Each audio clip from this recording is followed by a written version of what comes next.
거리두기 2단계 확대 적용 이틀 만에 신규 확진자가 583명으로 집계됐습니다. 전문가들은 최악의 경우 하루 확진자 1,000명도 가능하다고 봤습니다. 윤석열 총장 직무 배제 사태에 고검장 6명과 검사장 17명이 추미애 장관이 검찰의 정치 중립을 훼손하고 있다며 재고를 요구했습니다. 전국 검찰청 10여 곳에선 평검사 회의가 열렸습니다. 윤 총장의 직무정지 조치 사유 중 하나인 판사 문건을 공개했습니다. 추미애 장관은 윤 총장을 대검에 수사 의뢰하고 윤 총장 징계 심의위를 다음 달 2일로 예고했습니다. 박사방 조주빈의 징역 40년형이 선고됐습니다. 재판부는 조주빈과 공범들이 각자 역할을 분담한 만큼 박사방은 범죄 집단으로 인정된다고 판단했습니다. 강한우 과잉 의전 논란에 낳은 중국 왕이 부장이 강경화 장관과의 회담에 약 25분 지각했습니다. 왕이는 코로나가 통제되면 시진핑 주석 방안이 성사될 것이라고 해 사실상 연내 방안은 어려워 보입니다. 아르헨티나에서 축구의 신으로 불린 마라도나가 갑작스럽게 사망했습니다. 펠레를 비롯한 축구계 인사들의 추모가 이어졌습니다.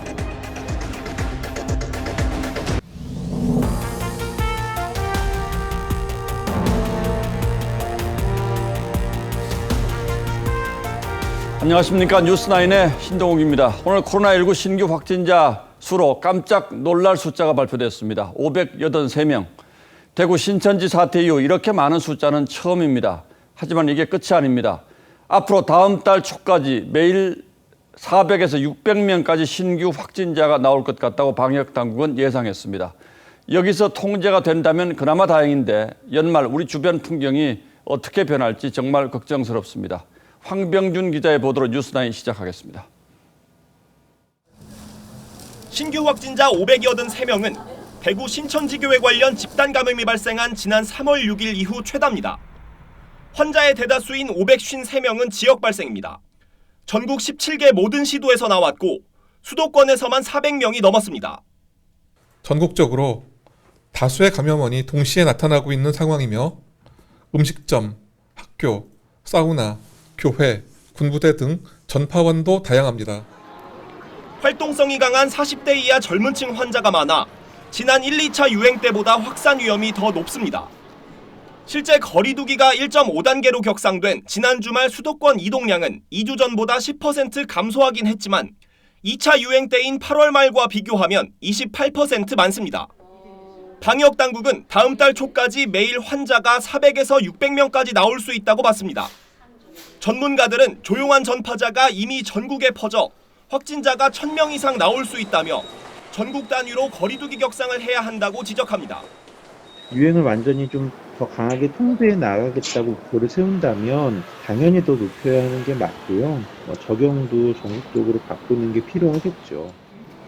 하지만 방역당국은 다음 주에 거리두기 효과가 본격적으로 나타날 것이라며 상황을 더 지켜보겠다는 입장입니다. TV조선 황병준입니다. 이번 3차 유행의 중심은 인구가 밀집된 서울입니다. 역대 가장 많은 213명의 환자가 새로 나왔습니다. 노원구청에서는 같은 사무실에서만 15명이 한꺼번에 감염됐고 강서구 에어로빅 교습소의 환자도 80명으로 늘었습니다. 서영일 기자가 취재했습니다. 그제 직원 1명이 확진돼 청사가 폐쇄됐던 서울 노원구청. 여기 오늘 구청이 폐쇄가 돼가지고 아예 업무가 없으셔서 못 들어가세요. 이틀 새 감염된 직원은 15명으로 늘었습니다. 모두 한 사무실을 쓰는 같은 부서 직원들입니다.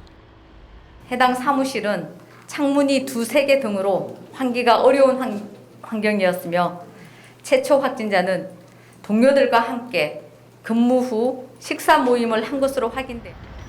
전 직원과 확진자들의 가족 등 검사 대상자는 1,100여 명에 달해 감염자는 늘어날 수 있습니다. 강서구의 댄스 교습소 관련 집단 감염은 이용자의 가족 등으로 확산되면서 확진자가 80명까지 늘었습니다. 환기가 잘 안 되는 지하에 모여 격렬한 운동을 한 게 집단 감염으로 번졌는데 취약시설인 요양병원으로도 확산되고 있습니다. 지금 댄스 교습 관련돼서 요양병원 종사자분들이 계셔서 그 일을 통해서 이제 추가 환자 2분이 발생한 것으로. 마포구의 교회 관련 집단 감염은 119명까지 늘어나는 등 서울 신규 환자는 역대 최다인 213명이 나왔습니다. 서울시는 일상 감염이 계속 확산할 경우 의료, 방역 체계가 감당할 수 없다며 천만 시민 긴급 멈춤에 적극 동참해달라고 호소했습니다. TV조선 서영일입니다. 대입 수능 시험이 일주일 앞으로 다가왔는데 수험생 확진자도 21명으로 늘었습니다. 이 가운데 70%는 가족들에게 감염된 것으로 집계됐습니다. 수험 생활이 막바지에 이른 만큼 이제는 가족과도 최대한 거리를 두는 것이 좋을 듯합니다. 이어서 최원영 기자가 보도합니다. 논산에 사는 40대 여성 A씨는 최근 47명이 집단 감염된 전북 원광대병원을 방문했다 감염됐습니다. 다음 날 고3 수험생 아들도 확진됐습니다. 원광대병원에 시아버님이 입원해 있어서 그때 접촉이 된 거예요. 이달 들어 확진된 학생은 376명. 이들 가운데 수험생은 21명입니다. 70%는 가족으로부터 감염됐습니다. 집에서 혼자 공부하더라도 가족들과 거리 두기를 해야 하는 이유입니다. 가족들도 다 가족 외식도 자제하고 바깥 외출도 자제하고 계시고요. 서울 대치동 학원가에서 최근 인기 강사가 확진된 것도 수험생들을 불안하게 하고 있습니다. 해당 강사는 지난주 마지막 강의를 한 뒤 21일부터 증상이 시작된 것으로 알려졌습니다. 유은혜 교육부 장관은 수험생들이 학원이나 교습소, 다중이용시설을 이용하지 않도록 해달라고 당부했습니다. 우리 국민 모두가 수험생을 둔 학부모의 마음으로 오늘부터 일주일 동안 모든 일상적인 친목 활동을 잠시 멈춰 주시기를 요청드립니다. 일성교육청은 오늘부터 확진되거나 격리된 수험생들에게 병상과 생활치료센터, 별도의 시험장을 배분하기 시작했습니다. TV조선 최은행입니다. 제주도로 단체 연수를 다녀온 경남 진주의 이장단 관련 코로나19 확진자도 빠른 속도로 늘고 있습니다. 이들과 접촉한 공무원은 물론 가족, 자녀들로 번지면서 사흘 만에 관련 확진자가 59명으로 늘었습니다. 진주시는 오늘부터 거리두기 2단계로 들어갔고 부산도 내일부터는 2단계에 준하는 방역 조치를 시행합니다. 보도에 이성진 기자입니다. 오늘 진주 이 통장단 제주 연수와 관련된 추가 확진자는 27명입니다. 진주시청과 동사무소에 근무하는 공무원 4명을 포함해 확진자들의 가족과 지인들입니다. 사흘 만에 확진자가 59명으로 늘어나고 이들의 동선이 공공기관에서 학교, 학원 등으로 다양해지면서 진주시는 오늘부터 거리두기 2단계에 돌입했습니다. 단람주점 등 유흥시설 5종 373개소에 대해서는 집합금지 명령 안내문을 부착하였습니다. 확진 판정을 받은 공무원들과 동선이 겹쳐 진단 검사를 받은 시의원 14명은 음성 판정을 받았습니다. 어제 진단 검사를 앞두고 기자회견에 참석해 비난을 샀던 조규일 진주시장은 음성 판정을 받고 뒤늦게 자가 격리에 들어갔습니다.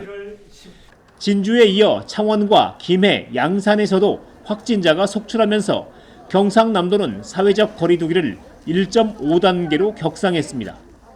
감염 위험이 높은 식사가 동반되거나 다중이용시설 또 밀폐된 공간을 이용하는 모임은 자제해 주시고 오늘 부산과 울산에서도 장구교실발 감염이 가족, 지인, 학교 동급생 등으로 번지면서 관련 확진자가 59명으로 늘어나 N차 감염 공포가 커지고 있습니다. TV조선 이성진입니다. 다음 뉴스입니다. 윤석열 총장 직무 배제에 대한 검찰 내부 반발이 갈수록 커져가고 있습니다. 하지만 추미애 장관의 공세는 멈추지 않고 있습니다. 다음 달 초 윤 총장 징계를 결정할 예정인 가운데 오늘은 대검에 수사를 의뢰했습니다. 이른바 법관 사찰 문건 작성 경위를 조사하라는 겁니다. 법무부에 나가 있는 취재기자 연결하겠습니다. 주원진 기자. 네, 저는 법무부에 나와 있습니다. 자, 검찰 스스로 조직의 최고 책임자를 수사해라 이런 뜻이군요. 네, 그렇습니다. 법무부는 윤석열 검찰총장이 판사들을 불법 사찰했다며 직권남용, 권리행사 방해 혐의로 대검찰청에 수사를 의뢰했습니다. 추미애 장관이 지난 23일 윤 총장의 직무를 정지하면서 언급했던 내용입니다. 법무부는 윤 총장 지시로 만들어진 불법 사찰 문건에는 특정 판사를 지목하여 주관이 뚜렷하기보다는 여론의 영향을 많이 받는다는 평, 우리법 연구회 출신 여부 등 주요 판결에 악용될 수 있는 민감한 개인정보가 포함됐다고 밝혔습니다. 또 이를 중대한 범죄로 판단해 수사를 의뢰한다고 밝혔습니다. 자, 이렇게 수사도 이제 앞으로 진행될 거고 징계도 임박했는데 이 법무부 징계위원들은 어떻게 구성이 됩니까?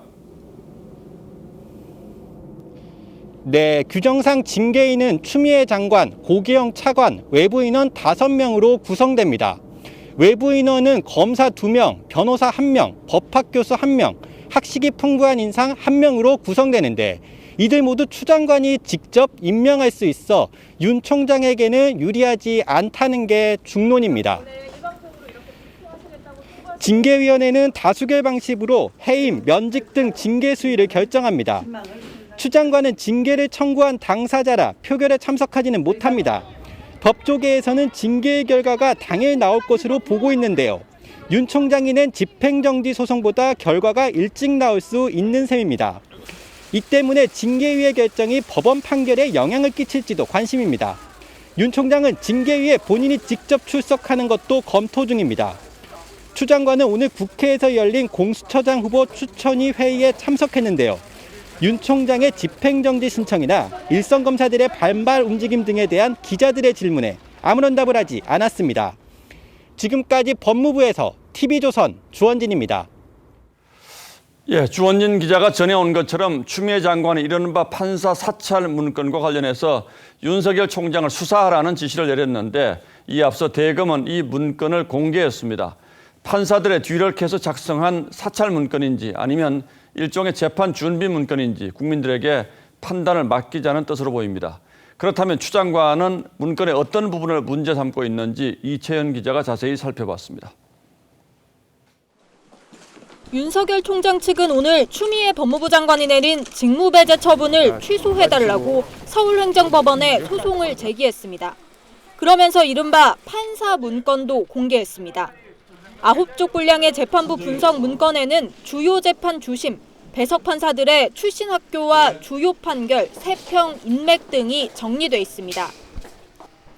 한 판사에 대해서는 우리법 연구회 출신이나 합리적 평가, 언행이 부드러우며 이래라 저래라 하지 않는 스타일이라고 적혀 있습니다. 또 다른 판사에 대해서는 법관 임용 전 대학 농구리그에서 활약해 유명하다는 내용이 있고 주관이 뚜렷하기보다는 여론의 영향을 많이 받는다는 평이 있다고 적힌 판사도 있습니다. 재판에서 존재감이 없다거나 전날 술을 마시고 늦게 일어나 영장신문기일에 불출석해 무리하게 법관 리스트에 포함됐다는 세평도 있었습니다. 윤 총장 측은 공판 절차에 참여하는 검사 지도를 위한 업무 참고용이고 공소유지도 수사정보정책관실의 업무라며 불법성이 없다고 주장했습니다. 법조계는 다양한 반응을 보였습니다. 김준규 전 검찰총장은 변호사도 언론도 재판부를 분석한다며 법관 성향 분석을 전제로 하는 재판부 기피 제도도 존재한다고 말했습니다. 부장판사 출신의 한 변호사는 수집 방법에 문제가 없다면 평소에 듣는 이야기를 정리한 수준으로 보인다고 했습니다. 또 다른 변호사는 사생활 관련 부분은 공소유지에 필요한 게 아니어서 매우 부적절하다면서도 이걸 총장 직무배제의 근거로 삼는 건 별개의 문제라고 말했습니다. TV조선 이채연입니다. 이렇게 논란이 커져가면서 윤 총장 직무배제가 부당하다고 주장하는 검찰 내부 반발도 심상치가 않습니다. 검찰 최고위 간부인 고등검사장 6명이 집단으로 성명서를 냈고 전국의 검사장 17명 역시 추 장관의 이번 조치가 법치주의를 훼손하는 것이란 성명서를 발표했습니다. 백연상 기자가 보도하겠습니다.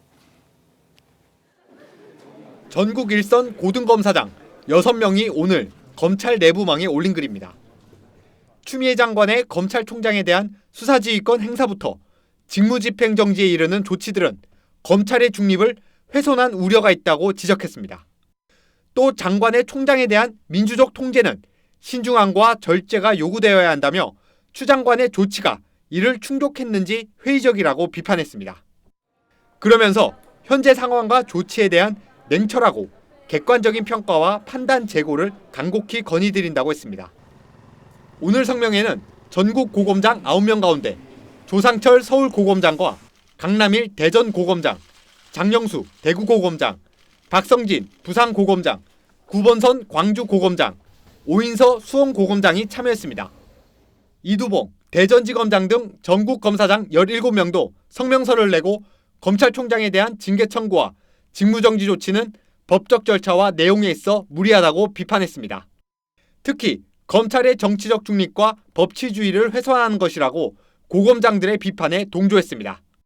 검사장들의 공동성명서에 이성윤 서울중앙지검장, 김관정 서울동부지검장, 이정수 서울남부지검장은 이름을 올리지 않았습니다. TV조선 백연상입니다.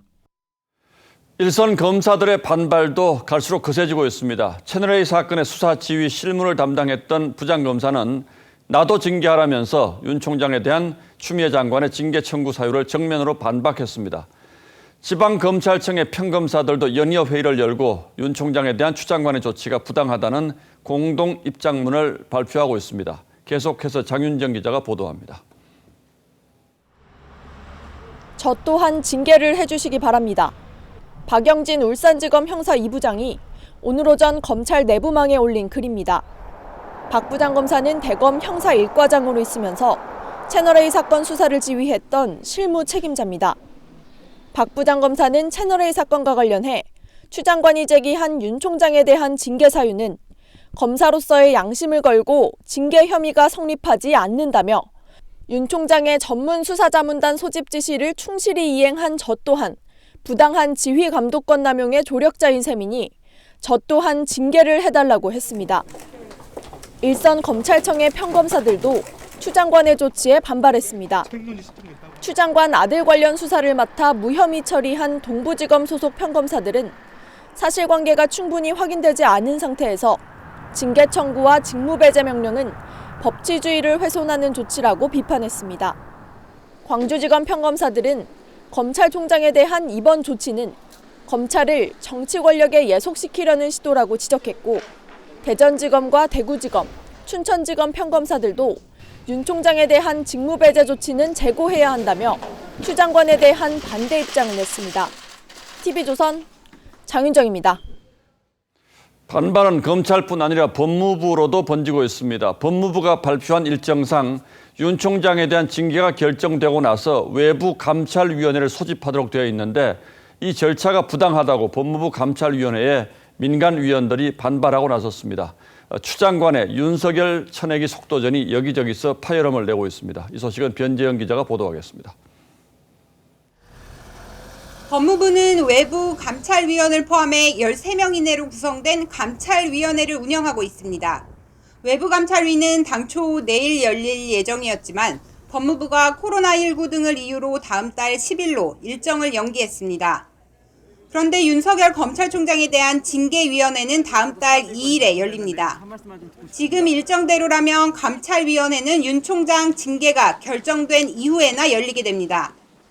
한 외부위원은 징계위가 외부 감찰위보다 먼저 열리는 것은 문제가 있다고 했고 다른 위원도 일부 위원들의 의견을 모아 외부 감찰위를 징계 결정 전에 열었으면 좋겠다는 의견을 법무부에 전달할 것으로 안다고 했습니다.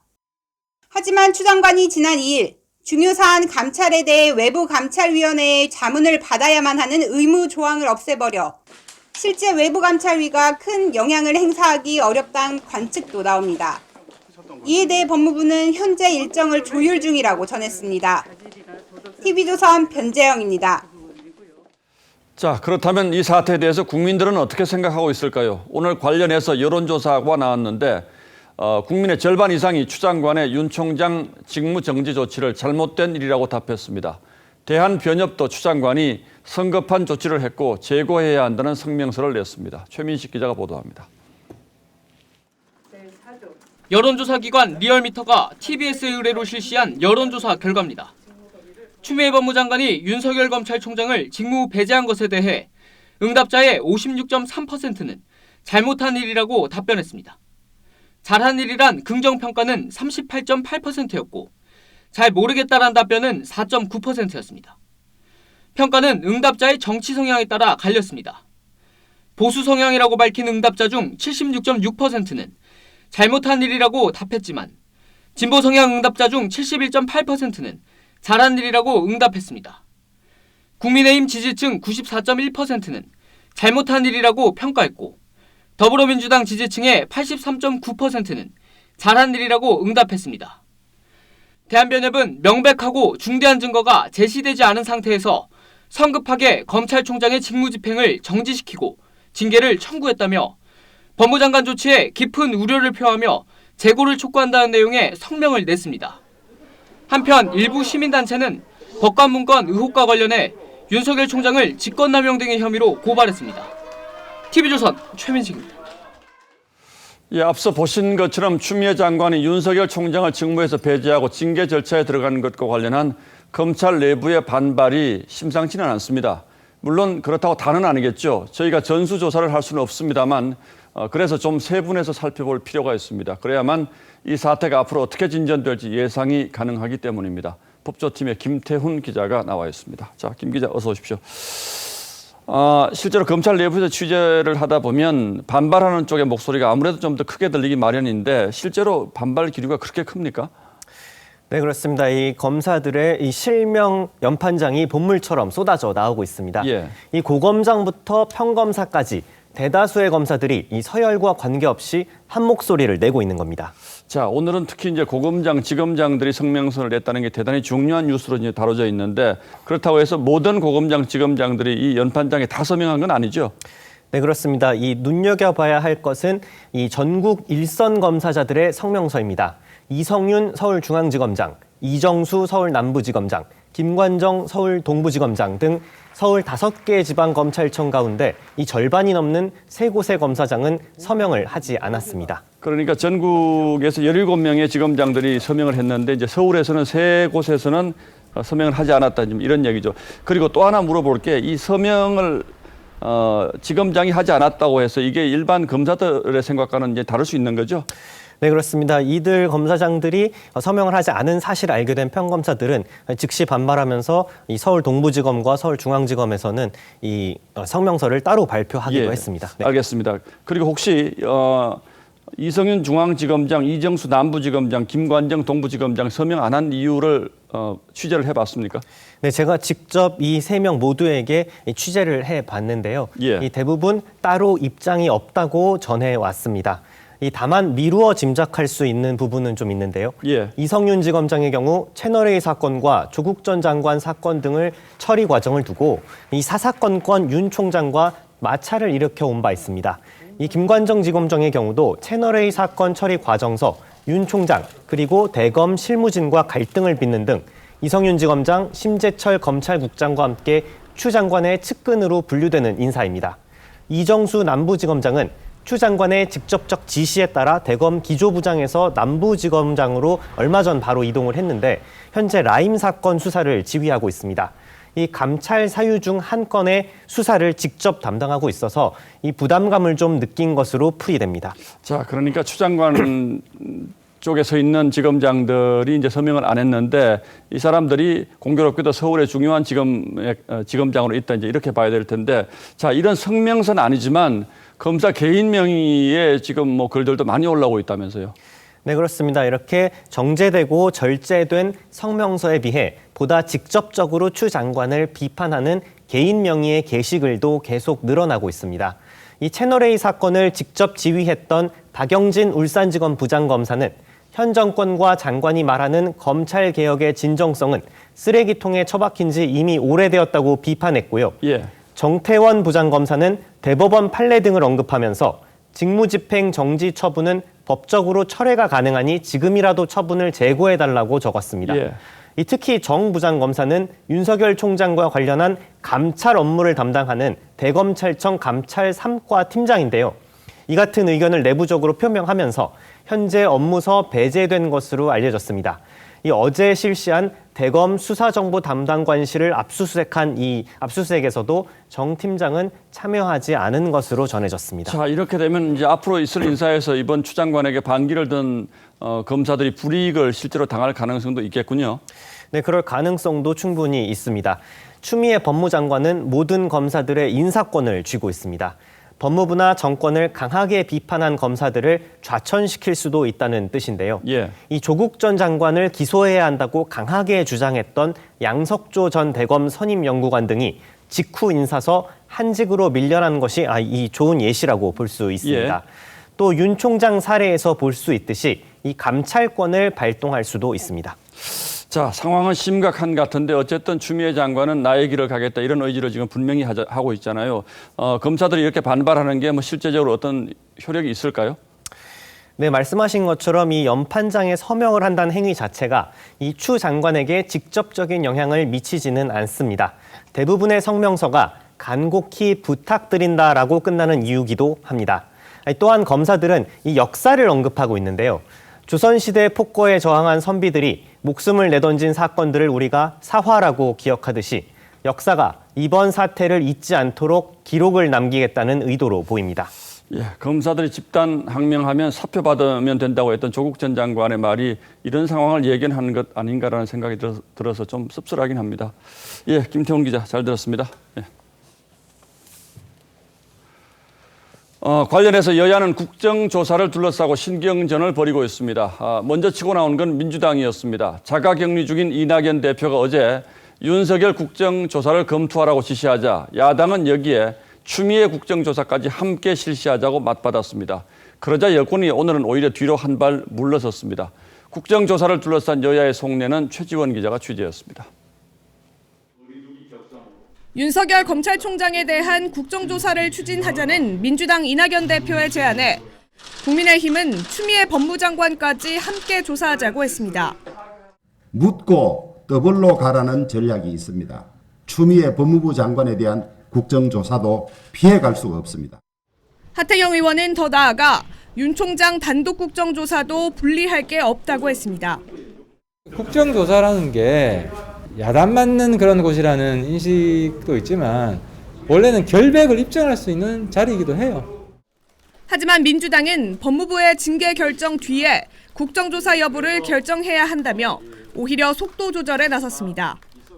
징계위원회도 앞두고 있고 가처분 심판도 앞두고 있는데 그런 걸 다 진행되기 전에 국회에서 조사부터 해야 될 사안인가는. 박주민 의원도 정쟁의 소지가 있어 신중해야 한다고 했고 김종민 최고위원도 꼭 국정조사를 하겠다는 뜻은 아니라고 했습니다.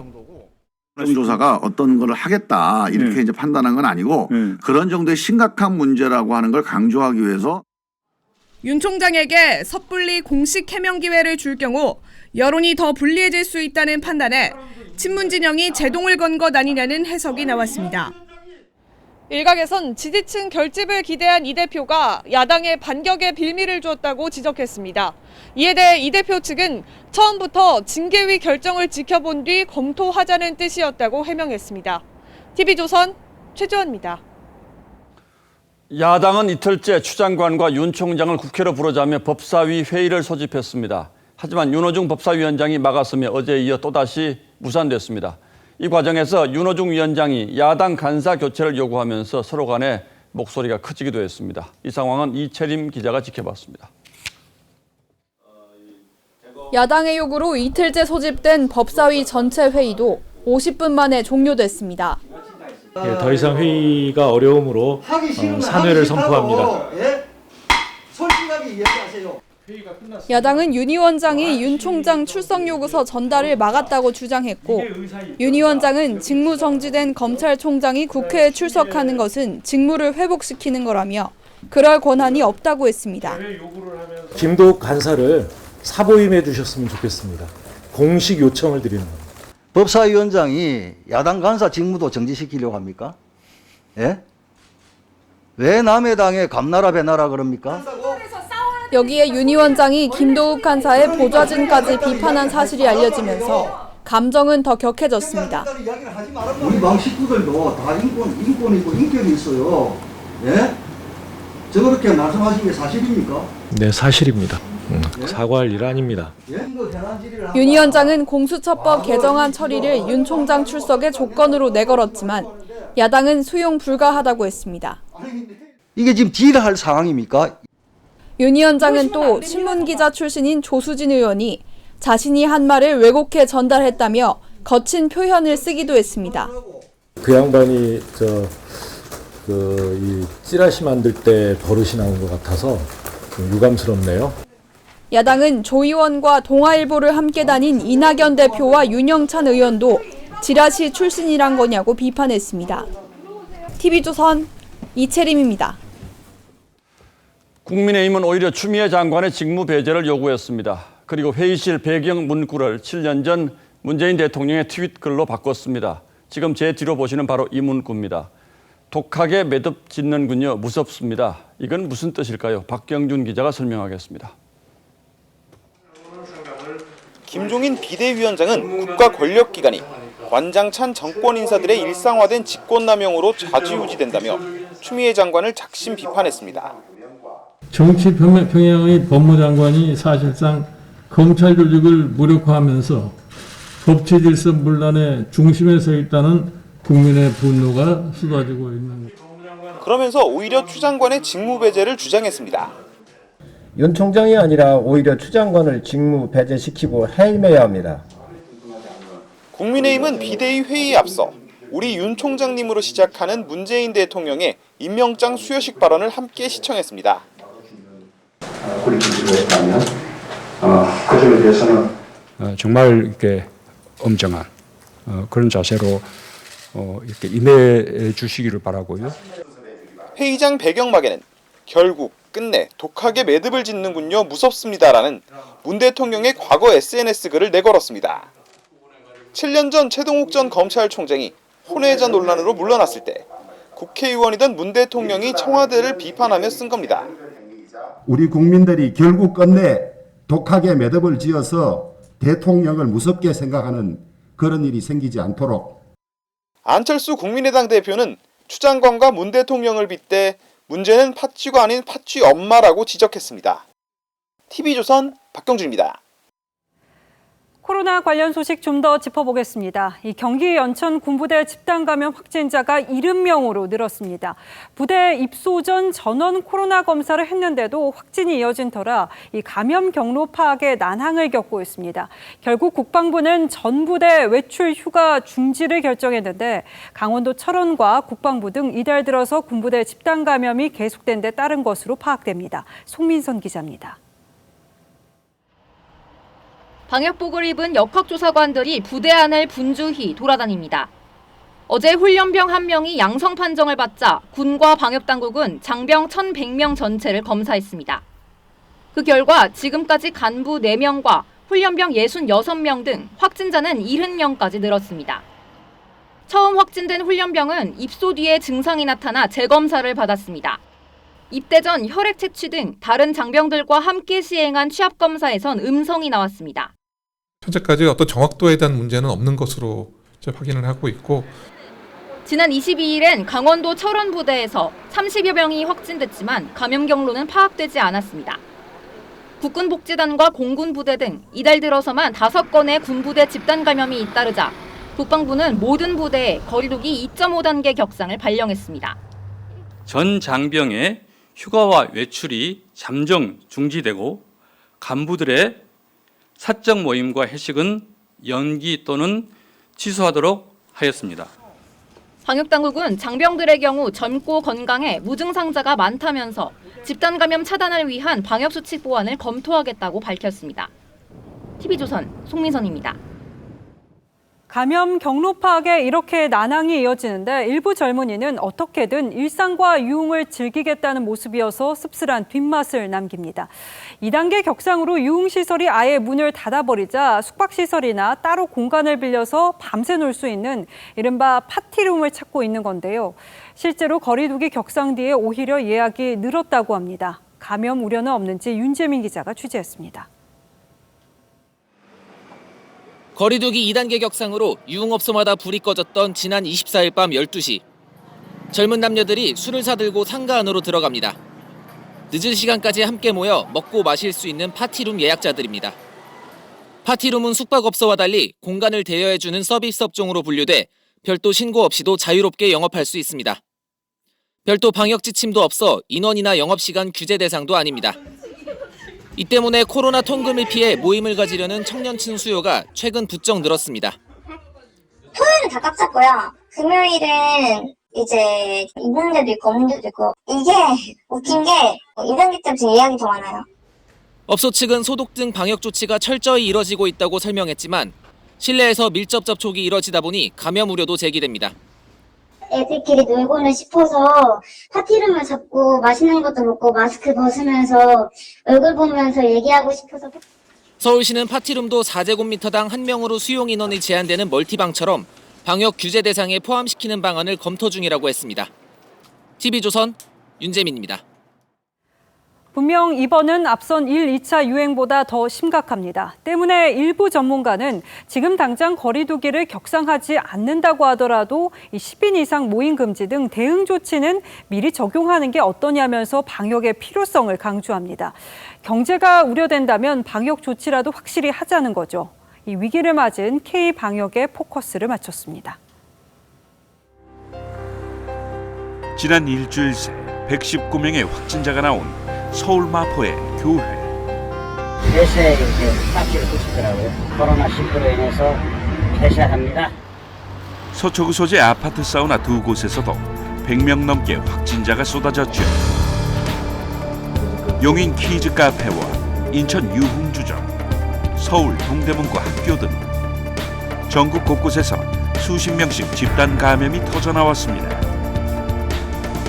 지난 2월 말 시작된 신천지 집단 감염과 지난 5월 이태원 클럽발 집단 감염, 지난 8월 서울 광화문 집회와 사랑제일교회 관련 집단 감염과 달리 이번에는 감염원이 전국에 퍼져 있죠. 지금은 전국적으로 발생을 하면서 역학조사도 힘들 뿐더러 확산세를 꺾기에는 굉장히 어려움이 있다고 생각합니다. 정부가 자랑해왔던 K방역이 위협받고 있는 겁니다. 댐이 무너지면 와르르 무너지는 것처럼 일정 수준의 규모의 확산이 저지가 되지 않는다고 하면 기하급수적으로 감염자가 코로나 장기화에 따른 피로감과 함께 정부가 경제 활성화에 방점을 두면서 방역에 구멍이 생겼다는 지적이 많습니다. 이제는 방역에서 확실한 안정과 함께 경제에서 확실한 반등을 이루어야 할 시간입니다. 지난달 12일 사회적 거리두기를 1단계로 완화하고 22일부터는 공연, 숙박, 여행, 외식 등 쿠폰 사업을 잇따라 재개했죠. 앞선 5월과 8월에도 거리두기 완화와 임시 공휴일 지정 등이 재확산 원인으로 지적됐습니다. 그렇게 해가지고 경제도 활성화되고 환자도 안 생기고 자영업이 활성화되면 모르지만 뻔한 거 아닙니까? 이거는 뭐 소잃고 외양간 고치는 그런 식이 되는 거죠. 철저한 감염원 추적과 국민들의 적극적 동참 속에 세계적 모범이 됐던 K방역. 코로나 발생 1년을 앞두고 자칫 무너질 수 있다는 위기감이 높아지고 있습니다. 뉴스라인 포커스였습니다. 박사방 조주빈의 징역 40년형이 선고됐습니다. 재판부는 조주빈과 공범들이 각자 역할을 분담한 만큼 박사방은 범죄 집단으로 인정된다고 판단했습니다. 권영석 기자입니다. 인터넷 메신저 텔레그램에서 박사방을 운영하며 성착취물을 제작해 유포한 혐의로 지난 3월 검거돼 재판에 넘겨졌던 조주빈. 저에게 피해를 입은 모든 분들께 진심으로 사죄의 말씀을 드립니다. 법원은 오늘 조주빈에게 징역 40년을 선고했습니다. 재판부는 피해자들의 회복할 수 없는 피해를 입혔다며 피고인을 사회에서 장기간 격리할 필요가 있다고 양형 이유를 밝혔습니다. 조주빈과 공범들은 부인으로 일관했지만 재판부는 박사방에 가담했던 일당들을 범죄 집단으로 판단했습니다.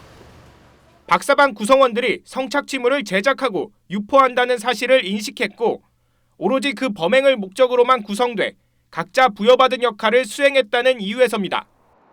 함께 기소된 전직 거제시청 공무원 천모 씨에겐 징역 15년, 피해 여성 개인정보를 전달했던 전직 공익요원 강모 씨는 징역 13년을 선고받았습니다.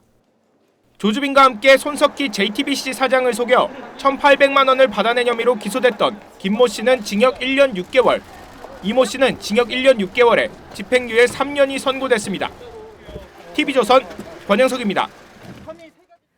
정광훈 목사의 사랑제일교회에서 화염병 투척 사태가 벌어졌습니다. 이 철거를 위한 세 번째 강제 집행 시도에 교회 관계자들이 반발하면서 화염병을 던진 건데요. 경찰은 수사팀을 구성해서 수사에 나섰습니다. 정준영 기자입니다. 쏜다! 형광조끼를 입은 법원 집행관들 앞으로 화염병이 떨어집니다. 흰 헬멧을 쓴 교회 관계자들 쪽에서 화염 방사기로 보이는 불기둥도 뿜어져 나옵니다. 오늘 새벽 1시 20분쯤 서울 북부지법 집행인력 570명이 사랑제일교회를 상대로 명의양도 집행에 나서자 교회 측 관계자들이 반발하고 나선 겁니다. 화염병까지 등장한 폭력 사태에 법원 집행인력과 교회 관계자 등 7명이 부상했습니다. 그러니까 버스에 올라타가지고 밑에 있는 사람한테 휘갈리면 이러고 이제 화염병을 던집니다. 이번 강제 집행 시도도 신도들의 강한 반발에 부딪혀 7시간여 만에 결국 무산된 채 종료됐습니다. 교회 측은 지난 5월 명의양도 소송에서 패소했지만 보상금 563억 원을 요구하며 철거를 거부하고 있습니다. 합산하자고 했잖아, 합산. 근데 합산은 지금 아직 안 하고. 경찰은 전담팀을 꾸려 불법 행위에 대해 엄정 수사하겠다고 밝혔습니다. TV조선 정준영입니다. 자녀의 미국 대학 입시를 위해서 최대 5천만 원을 주고 불법 유출된 시험지를 넘겨받은 학부모가 무더기로 검찰에 넘겨졌습니다. 각 국별로 시험 시간이 다른 점을 이용한 건데 노도일 기자가 취재했습니다. 서울 강남의 한 어학원입니다. 미국 수학능력 시험인 SAT 쪽집게로 알려져 수강생이 끊이지 않았는데 경찰은 지난 9월 이 학원 강사에게 SAT 문제를 유출한 혐의로 브로커 A씨를 구속했습니다.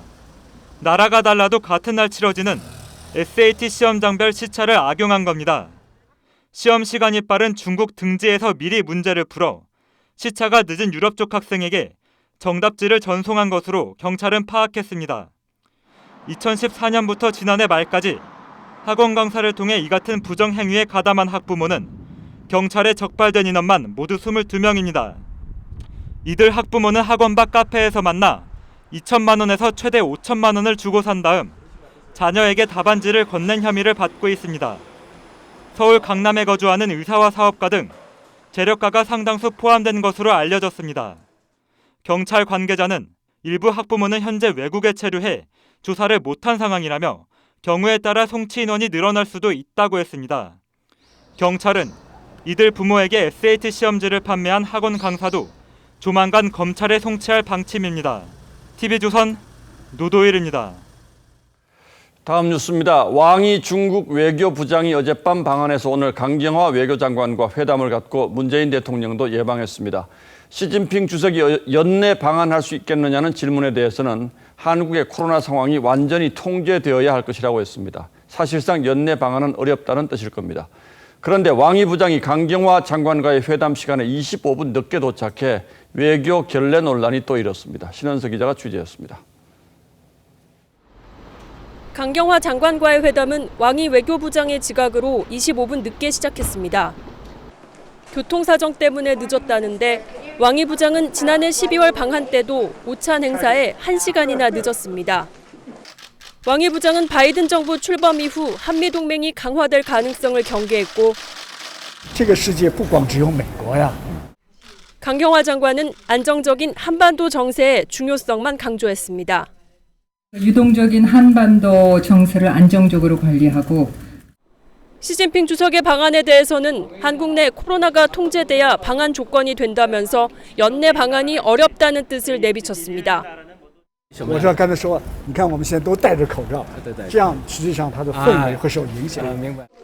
문재인 대통령을 예방한 왕이 부장은 여건이 허락될 때 방한하겠다는 시주석 메시지를 전했습니다.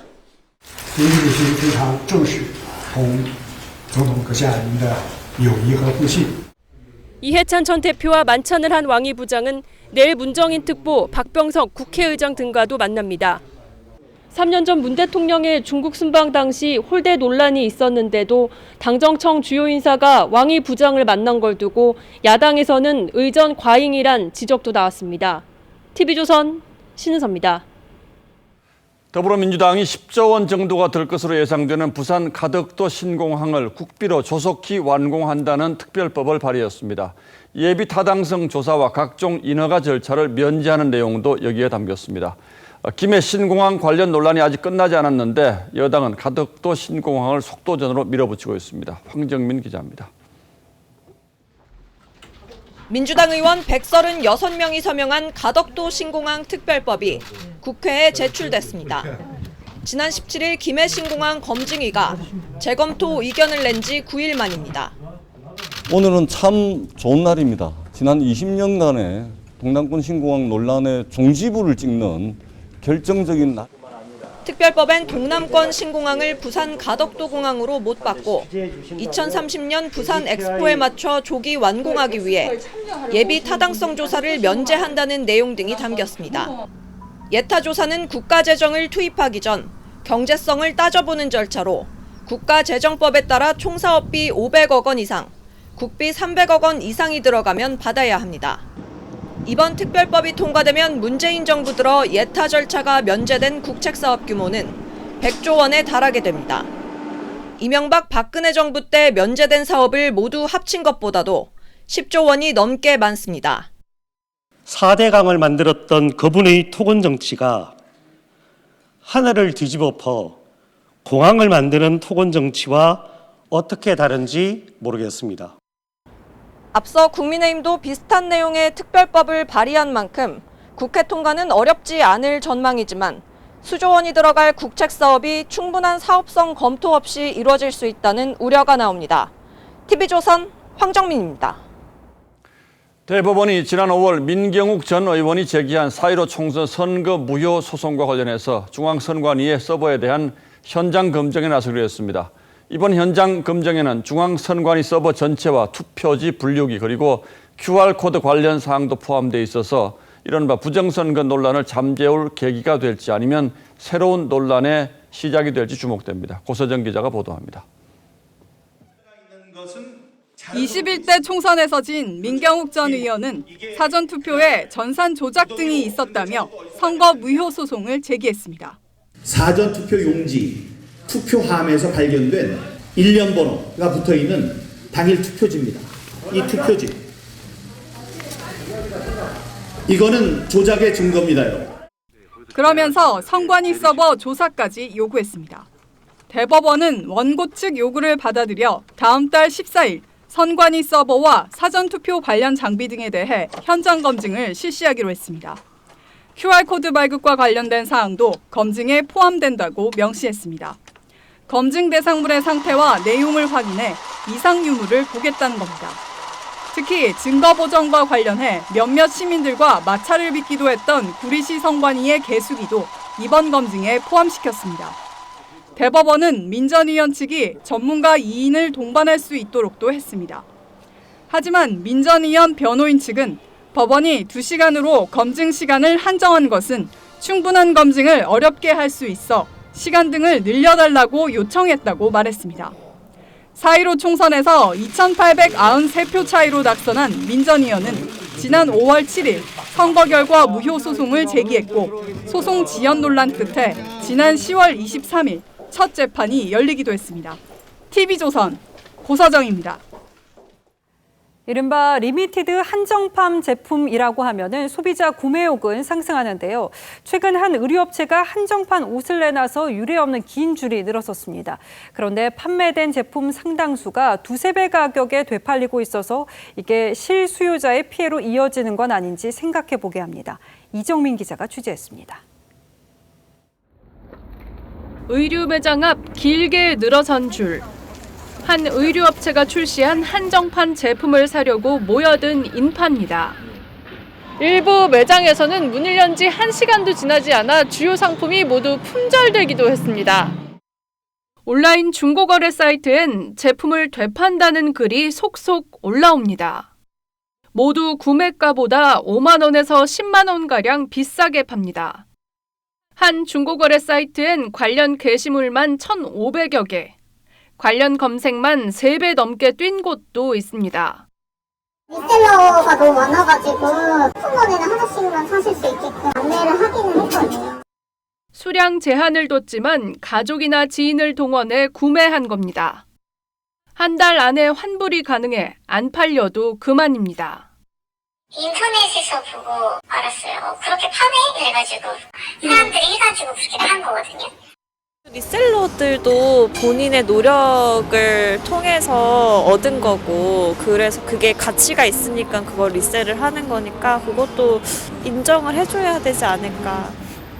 실수요자인 소비자가 피해를 본다는 지적도 나옵니다. 시장에서 거래 유통의 질서를 좀 망가뜨리는 이것들이 또 거래 가격으로 이제 또 책정이 돼서 금지하고 있는 행위는 아니지만 바람직한 행위는 아닌 것 같아요. 인기 제품이 시장에 풀릴 때마다 웃돈을 얹어 되파는 리셀이라는 씁쓸한 풍토가 이어지고 있습니다. TV조선 이정민입니다. 이맘때쯤이면 겨울철 별미 과메기 찾는 분들 많은데요. 올해는 과메기 구경이 쉽지 않겠습니다. 어떤 사정인지 이민재 기자가 취재했습니다. 포항 구룡포의 한 과메기 덕장입니다. 나무 막대 위에 널린 생선 표면이 반질반질 윤이 납니다. 꽁치를 건조해서 만드는 겨울철 별미 과메기입니다.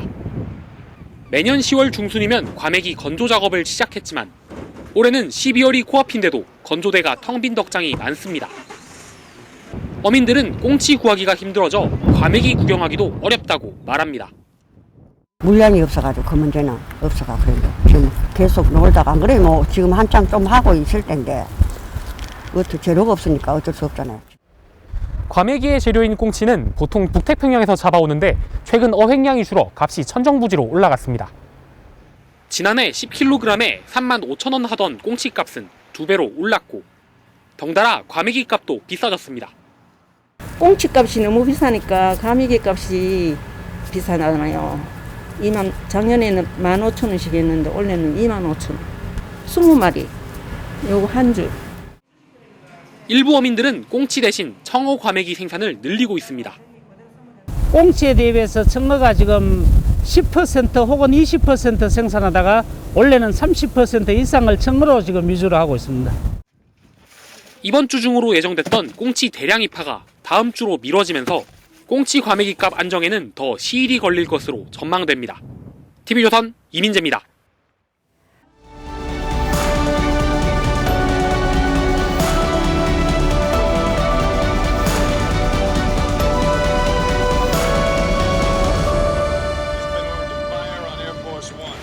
오늘은 공중 납치된 미국 대통령 전용기에서 대통령이 테러범들을 물리치는 오락 액션 영화 에어포스 1의 한 장면으로 시작하겠습니다.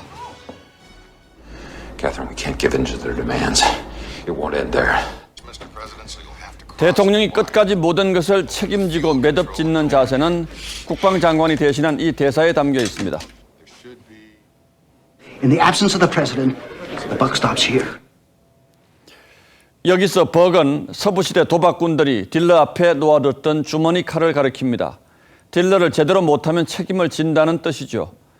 트루먼 대통령이 집무실 책상 명패로 이렇게 올려놓고 좌우명으로 삼은 이래 대통령의 국정 자세를 상징하는 금언으로 전해왔습니다. For ultimately the buck stops with me. 바이든 미 대통령 당선인도 이 명언을 대선 광고에 내세웠습니다. 잘된 일은 자기가 하지 않았어도 자기 덕이고 잘 못된 일은 모르쇠 하는 트럼프의 어록도 등장합니다. But Donald Trump? Yeah, no, I don't take responsibility at all. 윤석열 총장 직무정지 사태 후폭풍이 심상치 않습니다. 차관급 일선 고검장 6명이 추 장관의 재고를 건의하는 성명서를 냈고 대검의 중간 간부들과 전국 검사장들도 비슷한 입장을 냈습니다. 부산 동부지청에 이어 전국 여러 곳의 검찰청에서는 7년 만에 평검사 회의가 열렸습니다. 그렇다면 헌정 사상 초유라는 이번 사태를 과연 어떻게 봐야 할까요? 7년 전 최동욱 총장이 개인 윤리 문제로 사퇴했을 때 당시 민주당이 했던 말이 거울이 될 수 있을 것 같습니다. 열심히 하고 있는 검찰총장을 내쫓았지 않습니까? 민주당은 최동욱 몰아내기는 공개적이고 비겁한 국기문란이며 대통령 제가 없이는 불가능한 일이라고 했습니다.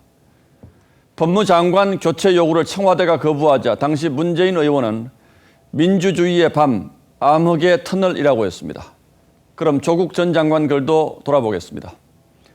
최동욱, 윤석열 찍어내기로 청와대와 법무부 장관의 의중은 명백히 드러났다. 무엇을 겁내는지 알겠다. 수필가 피천덕은 금강석 같은 말은 있어도 찬란한 침묵은 없다고 했습니다. 어리석은 사람도 잠잠하면 지혜로워 보인다는 성경 구절도 있죠. 하지만 국가 지도자란 누구도 대신할 수 없는 결정을 내리고 그 책임을 끝까지 지는 자리입니다.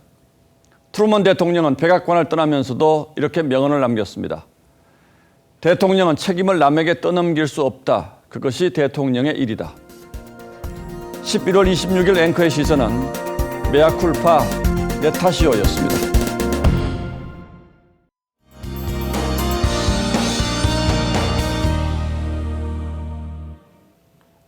내일 낮부터는 바람이 매우 강하게 불기 시작하겠습니다. 북서쪽에서 불어오는 차가운 바람인데요. 이에 따라 서해안과 제주도로는 강풍주의보도 내려지겠습니다. 이에 따라 서쪽 지역의 미세먼지는 점차 밀려 나가겠지만 체감온도가 뚝 떨어지겠습니다. 바람을 막을 수 있는 도톰한 옷차림 하셔야겠는데요. 내일 한낮 기온 오늘보다 3, 4도 낮아지면서 다소 춥겠습니다. 전주와 안동이 9도, 대구 11도, 서울은 7도가 되겠습니다. 이렇게 기온이 떨어지기 시작하면서 강원 산지와 제주 산지에는 눈도 조금 오겠습니다. 서울을 비롯한 그 밖의 지역은 아직 눈 소식은 없고요. 주말부터 본격적인 영하권 추위가 시작되겠습니다. 날씨였습니다. 11월 26일 목요일 뉴스9는 여기서 모두 마치겠습니다. 시청해주신 여러분 고맙습니다.